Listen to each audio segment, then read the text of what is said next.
সেঞ্চুরির পথে ভারতীয় মুদ্রা রুপি, কিন্তু বিশ্ববাজারে কাঁচা তেলের দাম কিন্তু ফের সেঞ্চুরির নিচে নেমে এসেছে। কিন্তু রুপির দাম নিচে নামা দূরের কথা, থিতু হওয়ারও কোনো লক্ষণ দেখা যাচ্ছে না। আর এই অবস্থায় একসময় মোদির অর্থনীতি বা মোদিনোমিক্স নিয়ে দেশের যে কয়েকজন নামী অর্থনীতিবিদ উদ্বাহ নৃত্য করতেন, আশ্চর্যের কথা তারাও এখন মোদির অর্থনীতি নিয়ে প্রবল সমালোচনা শুরু করেছেন। কি হলো তাদের? একসময় মোদির ভুলভাল নোটবন্দি বা অবিবেচক জিএসটির হয়েও যারা গলা ফাটাতেন, তারাও এখন কেন এমন উল্টো কথা বলছেন? আর এই কথা তুলে এনেছে বিবিসির মতো সংবাদ মাধ্যম। একসময়ের মোদি ভক্ত এইসব অর্থনীতিবিদদের এখনকার কথা শুনে কেউ বলছেন এবার ওদের চৈতন্য উদয় হয়েছে। আবার কারো মতে জাহাজ ডুবে যাওয়া শুরু হলে সবার আগে টের পায় ইঁদুরেরা, তারা পালানোর চেষ্টা করে সবার আগে। এখন এরা বুঝতে পেরেছেন দেশের অর্থনীতি ডুবতে বসেছে। কিন্তু কেন এই বেহাল দশা ভারতীয় মুদ্রার? কেন এশিয়ার মধ্যে ভারতীয় মুদ্রারই ঐতিহাসিক পতন হচ্ছে? ভারতের চাটুকার গদি মিডিয়া যে কোনো বিষয়েই ভারতীয়দের অবস্থা কতটা ভালো তা বোঝাতে পাকিস্তান বা বাংলাদেশের তুলনা টানে। আর উল্টো দিক থেকে এবার সেটাই করেছে বিবিসি। ভারতীয় রুপি এখন বাংলাদেশ বা পাকিস্তানের টাকার তুলনায় কি অবস্থায় আছে সেটা তথ্য দিয়ে জানিয়ে দিয়েছে বিবিসি। 2014 সালে যখন ক্ষমতায় এসেছিলেন মোদি, তখন আন্তর্জাতিক বাজারে ক্রুড অয়েল কিন্তু ছিল ব্যারেল পিছু $108। এবার যুদ্ধের বাজারেও সেই একই দাম হয়েছিল। কিন্তু তখন মানে ওই মনমোহন সিংয়ের সময় পেট্রোল ছিল 62 আর ডিজেল 55 টাকা। আর এখন মনে করুন, সেই সময় প্রতিদিন টিভিতে প্রচার চলত মনমোহন সিং সরকারের বিরুদ্ধে। এমনকি যেসব সেলিব্রিটির 62 টাকা পেট্রোলে কিচ্ছু যায় আসে না, তারাও তেলের দাম গ্যাসের দাম নিয়ে ভয়ঙ্কর সরব ছিলেন। এখন তাদের সব মুখে কুলুপ। তখন বিরোধী নেতা নরেন্দ্র মোদী নিয়ম করে বলতেন টাকার দাম কমা মানে প্রধানমন্ত্রীর প্রতিষ্ঠা নষ্ট হওয়া, প্রধানমন্ত্রীর ব্যর্থতা। ऐसे नहीं होता मित्रों, मैं शासन में बैठा हूं, मुझे मालूम है इस प्रकार से रुपया इतनी तेजी से गिर नहीं सकता। अरे ये नेपाल का रुपया नहीं गिरता है, बांग्लादेश की करेंसी नहीं गिरती है, पाकिस्तान की करेंसी नहीं गिरती, श्रीलंका की करेंसी नहीं गिरती। क्या कारण है हिंदुस्तान का रुपया पतला होता जा रहा है? ये जवाब देना पड़ेगा आपको, देश आपसे जवाब मांग रहा है। এখন অনেক ভক্তদের আবার বলতে শোনা যায় টাকার দাম কমা মানে প্রধানমন্ত্রীর সাফল্য। কি করে ঘোর অমাবস্যা এই পূর্ণিমার ফুটফুটে জ্যোৎস্না হয়ে গেল তা অর্থনীতির কোনো পণ্ডিতও বুঝতে পারবেন না। তবে এই কথাটা এখন আর পেটুয়া কোনো অর্থনীতিবিদদের দিয়ে বলানো যাচ্ছে না, এইটুকুই আশার বিষয়। আজকের এই এপিসোডে টাকার দাম প্রতিবেশী দেশের তুলনায় কীরকম পড়েছে সেই তথ্যের পাশাপাশি বিখ্যাত কয়েকজন অর্থনীতিবিদদের কথাও বলবো, যারা সংকটের মূল কারণগুলো চিহ্নিত করে সবাইকে সতর্ক করে চলেছে।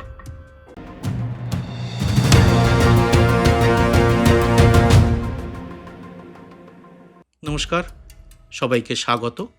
আমি সুব্রত বসু। আরএসএস এবং বিজেপির প্রিয় বিষয় পাকিস্তান দিয়ে শুরু করা যাক। অপারেশন সিঁদুরের পর আন্তর্জাতিক কূটনীতিতে পাকিস্তান কতটা এগিয়েছে তা বুঝতে গেলে ইরান যুদ্ধের দিকে তাকালেই হবে। একসময় সন্ত্রাসবাদের আঁতুড়ঘর পাকিস্তান এখন বিশ্ব শান্তির ঠিকা নিয়ে নিজেদের কূটনীতিকে বিশ্বে প্রতিষ্ঠা করতে চলেছে। আর তাতে আবার সমর্থন দিচ্ছেন আমাদের প্রধানমন্ত্রীর মাই ডিয়ার ফ্রেন্ড ট্রাম্প সাহেব। তবে কূটনীতি নয়, সবচেয়ে চমকপ্রদ বিষয় হলো পাকিস্তানের মুদ্রার শক্তির। বিবিসি যে তথ্য দিয়েছে তাতে কি দেখা যাচ্ছে? বিবিসি বলছে গত 1 বছরে রুপির পতন এতটাই তীব্র ছিল যে পাকিস্তানের মুদ্রার তুলনামূলক সূচককেও ভারতীয় রুপি প্রায় 10% বেশি মানে হারিয়েছে। বর্তমানে 1 ভারতীয় রুপি সমান প্রায় 2.94 পাকিস্তানি রুপি। এটা আগে 3.10 উপরে ছিল। তবে শুধু পাকিস্তানি কেন, ভারতের অন্য প্রতিবেশীদের নিজস্ব মুদ্রার হালও একটু জেনে নেওয়া যাক। এই তুলনাটা সত্যিই জরুরি। গদি মিডিয়া অবশ্য এ নিয়ে একটি কথাও আপনাদের সামনে আনবে না। বিবিসি তাদের সাম্প্রতিক রিপোর্টে জানিয়েছে, মোদির গত 12 বছরের কার্যকালে ভারতীয় রুপির প্রায় 62.33% পতন দেখা গেছে। এখানে একটা তুলনা স্বভাবতই মনে আসে, সেটা হলো মোদির আগের মনমোহন সিংয়ের 10 বছরে এই পতন কীরকম ছিল। তথ্য বলছে মনমোহন সিংয়ের আমলে রুপির মান হ্রাস পেয়েছিল 31.65%, মানে মোদির জমানার প্রায় অর্ধেক। এখানে মনে রাখা ভালো, মনমোহন সিংয়ের সময় বিশ্ব অর্থনীতি কিন্তু খুব মসৃণ ছিল না। 2008 সালে এসেছিল বিশ্বজুড়ে মন্দা, তেলের দাম চড়চড়িয়ে বেড়েছিল, কিন্তু একজন বিশ্বখ্যাত অর্থনীতিবিদকে প্রধানমন্ত্রী হিসেবে পেয়েছিল ভারত। খোদ আমেরিকার প্রেসিডেন্ট বারাক ওবামা তার কাছ থেকে পরামর্শ নিতেন। তিনি বলেছিলেন, ডক্টর সিং যখন বলেন তখন আমরা সবাই শুনি। না, সেই সময় সেই মন্দার আঁচের সামান্যতম জ্বলুনিও কিন্তু টের পাননি ভারতের মানুষ, অথচ খোদ আমেরিকাতে তার প্রবল প্রভাব পড়েছিল। আর এখন ভারতীয় রুপির দাম যখন ক্রমশ হ্রাস পাচ্ছে, তখন এশিয়ার অন্যান্য বেশ কয়েকটি দেশের মুদ্রা মার্কিন ডলারের তুলনায় শক্তিশালী হচ্ছে।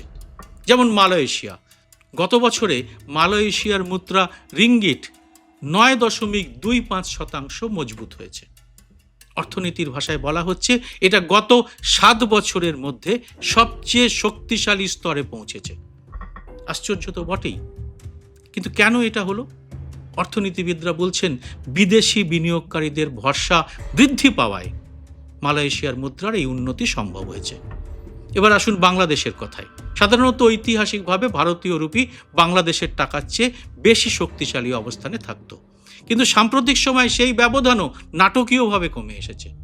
এই মুহূর্তে 1 রুপি সমান প্রায় 1.29 বাংলাদেশি টাকা, বা উল্টোভাবে বললে 1 টাকা মানে 0.77 রুপি।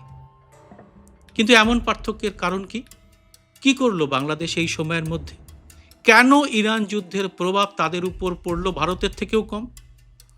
বলা হচ্ছে, ভারত তার প্রয়োজনীয় তেলের প্রায় 90% আমদানি করে, ফলে সেখানে বড় ধাক্কা এসেছে।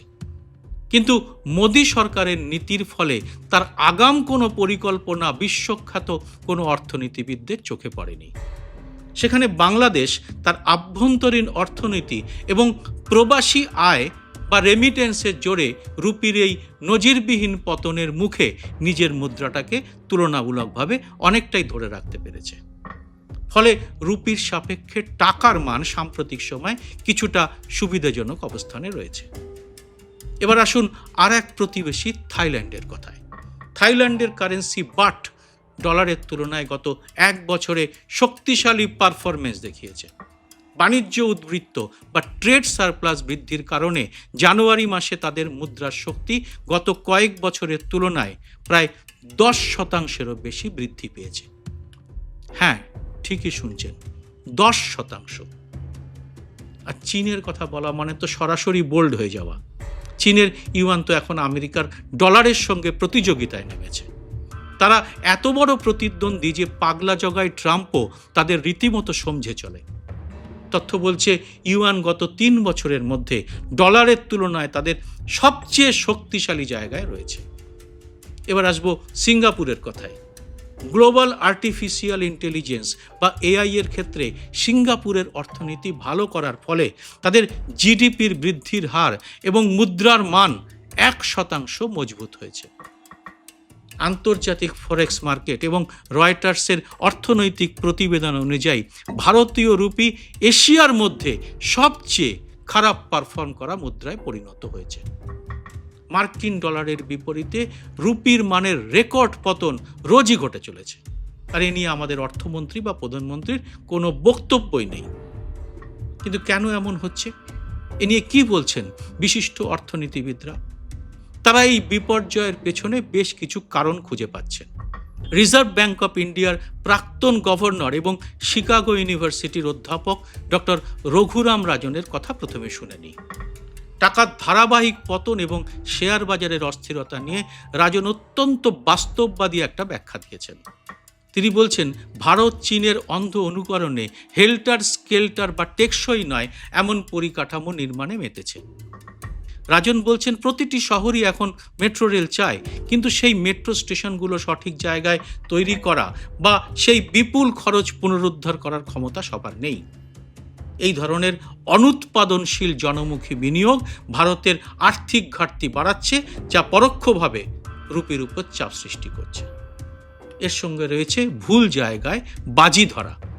রয়টার্সকে দেওয়া এক সাক্ষাৎকারে রাজন জানিয়েছেন, সরকার উচ্চ প্রযুক্তির সেমিকন্ডাক্টর বা ক্যাপিটাল ইন্টেনসিভ শিল্পে $1 বিলিয়ন ভর্তুকি দিচ্ছে, অথচ এসব ক্ষেত্রে মানুষের চেয়ে যন্ত্র বেশি লাগে। উল্টো দিকে একই সময় দেশের মূল শক্তি অর্থাৎ মাঝারি এবং ক্ষুদ্র শিল্প বা এমএসএমই এবং সাধারণ কর্মসংস্থান অবহেলিত হচ্ছে। তিনি বলেছেন, সাধারণ মানুষের আয় না বাড়লে আভ্যন্তরীণ বাজার ধসে পড়বে।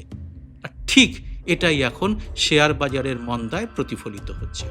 এশিয়ার অন্য দেশগুলোর তুলনায় ভারতের শেয়ার বাজারের বৃদ্ধির দিকে তাকালেই তা স্পষ্ট হবে।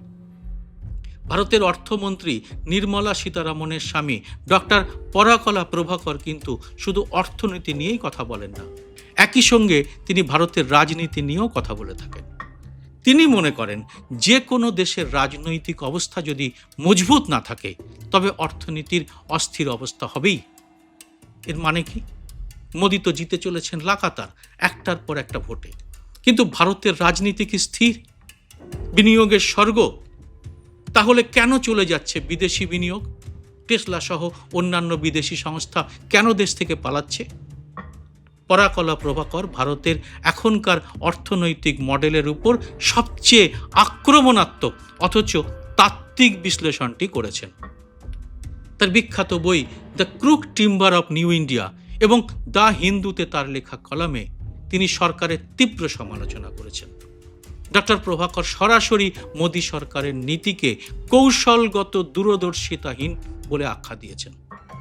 প্রভাকর লিখেছেন, বিজেপি সরকার নেহেরুর আমল বা মনমোহন সিংয়ের অর্থনৈতিক মডেলকে রাজনৈতিকভাবে আক্রমণ করতে গিয়ে নিজেদের কোনো নির্দিষ্ট নীতি বা ভিশন তৈরি করতে পারেনি।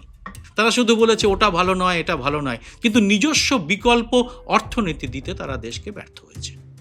বিবিসিকে দেওয়া এক সাক্ষাৎকারে ডক্টর প্রভাকর বলেছেন, ভারতে ধনকুবরের সংখ্যা 55 থেকে বেড়ে 146 হলো, অথচ 3 কোটি মানুষ কৃষিকাজ ছেড়ে দিতে বাধ্য হলেন, কারণ কৃষি আর লাভজনক অবস্থায় নেই।